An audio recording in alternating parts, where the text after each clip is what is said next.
TYT Now, I'm Tina Dupuis. With me is Tim Mahalski. Hey, Tina. And on the phone, we have the fake Koch brother, Ian Murphy, editor of the Buffalo Beast. Hi, Ian. How are you? I'm good, Tina. How you doing? Good. Thanks for calling in. So, you're running for Congress. Yes, I am. You're on the green ticket.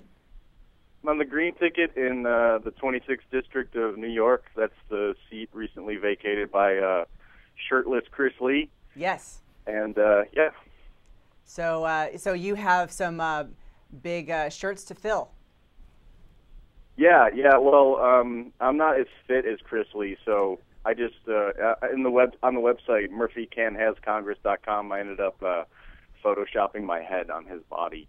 Excellent. Ian, what made you want to come to this decision? I think the country needs a radical change.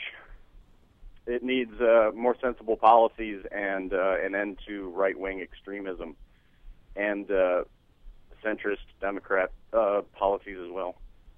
You know, it's interesting. I don't think that I've read the platform from the Green Party ever, and I thought the platform was just to legalize weed, but apparently it's basically what the Democrats were 20 years ago, for a living wage, for a 30-hour work week, better working conditions, decriminalizing, of course, marijuana. What else drew you to the Green Party? Well, that they would have me, basically. That's pretty attractive. I mean, I agree with 98% of what they believe in, but I mean, I wanted to run for the seat before the Koch brother Scott Walker call broke, but there was no possible way to collect the 3,500 signatures in 12 days. And after that happened, I approached the Green Party, and for some reason they accepted.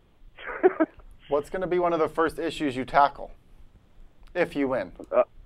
If I win, well, that would be raising taxes on billionaires and corporations, protecting Medicare and Social Security, and trying to extend those programs to everyone, regardless of age. Now, Ian, you're kind of known as being this fake Koch brother, and you've been called everything from a James O'Keefe wannabe to, you know, I think the highest honor was what, blogger?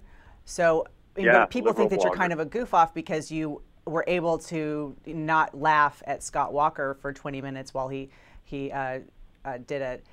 basically exposed what his inside game was. Are you running into issues where people think that you might be kidding?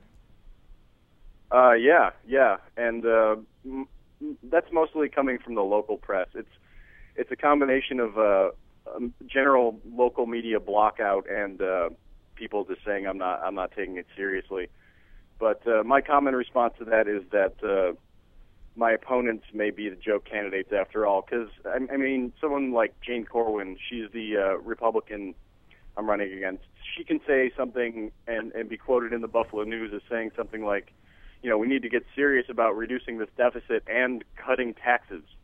Right. And nobody accuses her of pulling a prank or not taking this seriously when that's logically incoherent and it makes absolutely no sense. That's the most brilliant thing that I've heard from a candidate this season yet. Absolutely. So, are you fundraising? I mean, what are you doing? And I mean, because this is not weeks before the election where you're just kind of like joshing. I mean, you are actually going out and campaigning for this and raising money, right? Yeah. We projected that we would raise somewhere between $3.5 and $4.5 dollars, and we've blown that estimate out of the water. So we're pretty pleased with that.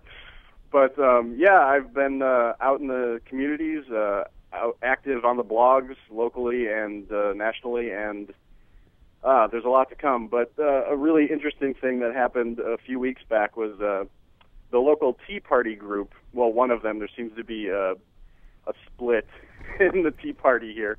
They had a candidates forum, and I was not invited.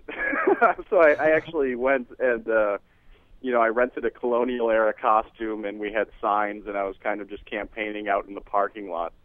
And what was really great was two guys that went in actually left because they were just outraged that they wouldn't let me speak. Wow. But you know, on the other hand, if they had invited me, I probably would have boycotted, because it's like being invited somewhere by the Taliban. Well, Ian, I wish you the best of luck. And would you like to plug your website? Oh yeah, sure. Please go to murphycanhascongress.com and check out what I'm doing. murphycanhavecongress.com. Excellent. Ian Murphy, Buffalo Beast, the fake Koch brother. Thanks for joining us. All right. Thank you so much, Gina.